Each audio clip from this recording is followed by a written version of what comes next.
आज की हमारी कहानी है किसान की शिकायत। एक बार एक किसान हर कभी आने वाले आंधी तूफान, ओलावृष्टि, तेज धूप इत्यादि से परेशान हो गया, क्योंकि कभी कभी फसल ज़्यादा खराब हो जाती थी।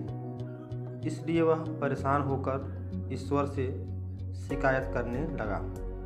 किसान बोला, आप ईश्वर तो हैं, लेकिन फसल को कब क्या चाहिए इसकी जानकारी नहीं है। जिसकी ज़रूरत भी नहीं होती है वह भी देते रहते हैं। इसलिए आपसे मैं विनती करता हूँ कि आप मुझे एक मौका दीजिए, मेरे कहे अनुसार मौसम कीजिए, फिर हम सब किसान अन्न के भंडार भर देंगे। ईश्वर मुस्कुराए और बोले, ठीक है, आज से तुम्हारे अनुसार मौसम रखूँगा।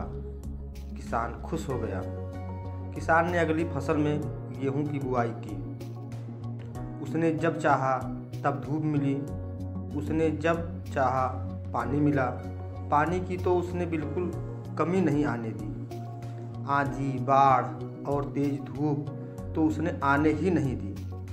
समय बीतने पर फसल बढ़ी हुई।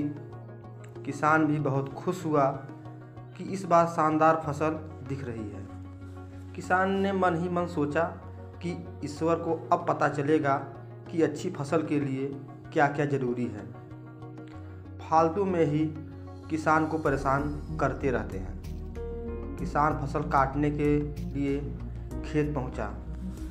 गेहूं के पौधे की बालियों को हाथ लगाया तो उसके पैरों तले ज़मीन खिसक गई। उसने देखा कि किसी भी पौधे की बालियों में एक भी दाना नहीं था।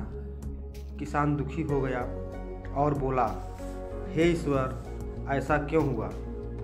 क्योंकि मैंने तो सब कुछ सही किया और सही समय पर किया।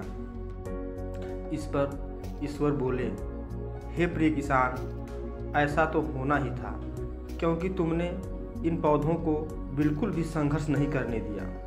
इन्हें ना तो तेज धूप में तपने दिया, ना ही आंधी का सामना करने दिया। इन्हें किसी भी प्रकार की चुनौतियों का सामना नहीं करने दिया। इसलिए बाहर से भले ही अच्छे दिख रहे हो, लेकिन ये अंदर से बिल्कुल खोखले हैं। इनके अंदर कुछ भी दाने नहीं। पौधे जब विभिन्न चुनौतियों का सामना करते हैं तो उनमें ऊर्जा पैदा होती है। यह ऊर्जा उनके अंदर सही सामर्थ्य पैदा करती है जिनके लिए वह बने हैं।